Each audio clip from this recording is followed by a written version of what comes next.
it's really critical that people understand that even in the last days, there have been statements coming out about the television spying on you and everything that is being recorded, obviously everything that is electronic hooked up to the net, hooked up to the brain, everything that's going on that way. And so what it's important, Doug, and I know you read Empire Beneath the Ice, but I think it's page 347 in my book, where I'm dealing with the idea that Nazis perfected the ability to not only project images like television, obviously they attribute that to what Farnsworth, if I remember my history of film and TV. The point is that the ancients had that perfected millennia ago. And what's more important is that, I don't know if you saw the story, Doug and Greg, but they're talking about being able to, the intelligence agencies, literally plant, if you want, mental bombs in people. Did you see that, Doug? Yeah. And I made it, and by the way, that connection was not lost on me. Go ahead, sir. Okay. So anyway, what we're seeing is a program group of people, and I believe that God is, I don't know how the Lord does what he does. He's God. I'm his servant, and Greg and everyone who loves Jesus, we're in this as he leads us. He's the good shepherd. But I don't want to be a dumb sheep. I want to be up on the mountains with the rams, and I mean that. And so the thing that, Greg, that I think we really need to get through is whatever, and I'm going to say this, do you know what I mean by this? Whatever you're comfortable with sharing, about the ship. Now, somebody sent me an email. Are you saying the ship is it the good guys, or is it the bad guys? Is it the Nazis, or who is the ship, the 2.5 mile long one?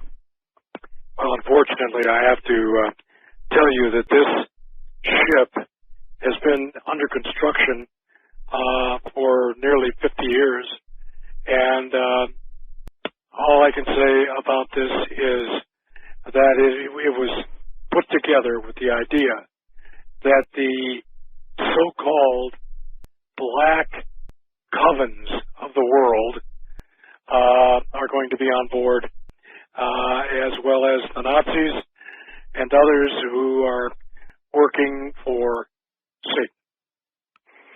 So basically, it's kind of, if you will, it's kind of like, let's just call it, I don't know that much about Star Wars terminology, but it's the Death Planet or the Death Ship or the Destroyer. And those of you who are Star Wars people, you feel free to correct me, but here's the thing. I think it's important. It's now in motion. The giants are now in motion. I got an email from someone that's saying, what's going on with the Russians in the Arctic? Well, the Russians are obviously dealing with the same thing in a different way and different technology. And Admiral Berth's diary spoke about obviously entering the inner Earth through the Arctic opening, and obviously there are these Antarctic openings. But what's happening? It's a total manure is hitting not a single fan, but every propeller of every fan on the planet now is getting ready to be sprayed with manure. Now, that's tactful. Do you want to take it from there, Greg? That's as tactful as I can get. Well, you put it where people can understand. Is it your and again understanding how we prayed and understanding where we want to go. And what I'm saying this, ladies and gentlemen, you can see that I'm wrestling too in the back of my mind, and thank God I can dual process. I can't seem to stay on a given thought, but I can dual process. I'm saying, Lord, where do you want us to take this? Well, first of all, here's the deal. In the Bible, start looking up Leviathan and Behemoth, some people pronounce it Behemoth. And one of my emailers sent this to me, and I know this is a woman who has, basically been an intercessor. And, here's what she said. This was on August 22nd, 2014. She said, Steve, remember when I sent you the two words Leviathan and Behemoth that the Lord had laid upon my heart? You are hearing correctly, ! And this is what she said. In a vision, I saw this gigantic animal monster walking on 4 legs the size of a dinosaur and almost looked like one. Only it was not a dinosaur. It was a machine made from metal bars. As I looked closer, it turned into a real animal with skin. I realized they are recreating the monsters, the huge Behemoth and Leviathan? Look it up. Then it came to me. They want to recreate the world to be like it was before the flood. Well, Greg, as you know, and I have never been in the military, but I get to hang out with some people that they can't say, well, that's higher than my pay grade. I got so tired of hearing that. I said, then put me in touch with someone who won't make that claim, because, you know, and I've not been in the military, but people are only allowed to say so much at the colonel, major, you know, levels, blah, blah, blah. So the thing is that God was gracious and gave me access to 4-star Spec Ops generals. I could not have done that. It has nothing to do with me. I want to make that clear. It has nothing to do with my failures, my personality, you liking me, you hating me, you wanting me dead, you wanting me alive. It doesn't have anything to do with that. God put me in contact with them because he said this, Greg, I'm turning right over to you. He said, Steve, if you'll be willing to warn my people, I'll bring the people to you that know what you need to warn my people about. That's the only way I can even have contact with people all over the world.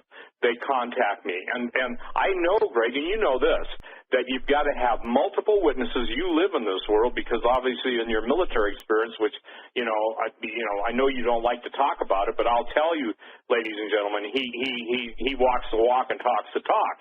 But the point is that we're at this position in time where if the enemy is throwing everything they can at God's people better wake up, and Greg, you've been as frustrated over the years as I have, but I mean, how would you put it into what I call Greg, the way you speak? How would you communicate to people? We're not on the Good Time Friday night, titillate the ears of listeners worldwide. We're pleading with them in the name of the living God that God does not want his people destroyed. Yet history records that they don't want to listen to God. Or, quote, if you think we're not his messengers, then you shouldn't even have listened in the first place. But take it to the Lord in prayer. So put it into your words, Greg, and go for as long as you need. Well, Steve, I guess, when we start looking at this over the whole field of conflict here, excuse me, we're seeing that there is no way that we can adequately, at least I don't think I can, you can, I'm sure, but I don't have the words. I don't have the phraseology. I don't have what it takes to put that last nail in the, I don't want to say the coffin, but there's just no way to adequately present to people what we're thinking and going through. We have done everything. Oh, Steve, is it not easier? And I get, we have our periodic phone calls where we check in and pray for each other and so forth. But wouldn't it be easier? Just wouldn't it be easier not to have to be involved with this? Leave it to somebody else. I don't want to. I'm 67 years old today. And so Happy birthday, my beloved brother. Well, thank you, buddy. I tell you, that I made it this far is a miracle of God. When I heard the doctor say probably won't make it through the night, as you mentioned, I said, well, all right, Lord, if that's it, then bring me a really nice plane to fly up to heaven. But seriously, I just said, okay, I am ready. But if you've got anything for me to do yet, well, then leave me behind and tell me what it is you want done. And so far, considering that I couldn't walk, my legs were basically being sacrificed, which in the end my beautiful wife said, no, you're not going to do that. You're not cutting off his legs. You're not going to, if you can't do this, you're a doctor, you're a surgeon, known around the world. I was at Mayo's. And no. And so I'm learning to walk again. And I'm learning to, and I've gotten a good ways down the road, but I've got a little way to go yet. Be hard for me to run a marathon, but I try. But here's the deal. When we get up in the the morning. I don't know about you, Steve, but I pray and then I go, all right, Lord, what kind of excitement we got today? And I'm praying for my wife. She had a heart attack a year ago and has really been mercifully saved and brought back to just virtually full health. And so I'm not sure why Liz and I have been singled out, I guess. No, that's not correct. A lot of people go through a lot of problems. But it's been very tough. No voice. Not able to walk. Not able to feed, prepare a meal. Nothing. I was completely dependent on my wife. And so to tell you, Steve, that I would rather have stayed off the phones with my contacts, military, police, and so forth, would have been far easier. And when I get accused of all kinds of things, and I get told that, well, you and Quayle are just always harping about this and going on, but, I don't know, I don't think I can believe you. Well, that's your choice. But I'm not going to stop. I'm not going to quit. My dear friend Rod and Julie, my friends, down in Lower Michigan, are the kind of people, and there's others down there as well. Philip, if you're listening tonight, God bless you. And Sheriff Darleaf and others, you're wonderful friends. I appreciate you, and I will stand by you. But I'll tell you this one last time. If you get in this arena, you better be ready to get yourself thrashed, top to bottom. I've been in a lot of fights over the years, and I've walked away pretty slow on a couple of occasions, and I don't care to go through that again. But I will tell you that I'm going through it now, because the one side says, enough, Craig, enough. And I want to get on the phone and call you, Steve, and say, what do you think of that idea? I know what you're going to say. Don't you dare. And I would tell you, don't you dare. Do you realize, folks, that Steve Quayle and the wonderful help that Joe and Doug have been, but Steve has as well. But Steve has gone out without being asked, without trying to make well, here, look at me, look what I'm doing. That's just not in his character. And I've seen him in just about all kinds of situations. And he wouldn't do that. He's not made up that way. But he's brave enough. And I say that, listen, it takes courage to do what Joe and Doug do and to do what Steve Quayle does. I'm telling you, it takes courage like many of you have only read about or heard about from World War II or Vietnam or something like that.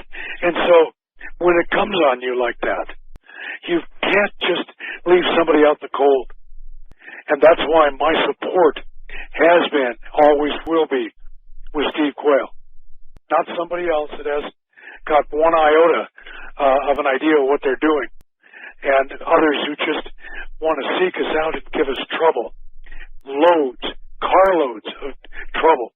Because why? Because they didn't think of it? No. Because they think they've got a better idea? No, they don't have an idea at all. But I'll tell you this. When it comes down to it, I just hope and pray that I'll be in the throne room in heaven when God calls Steve Quayle in and says, Steve, well done, good faithful servant. And I just can't wait to be in a position to see that. And I don't know if that'll be possible the way it is. I think you're judged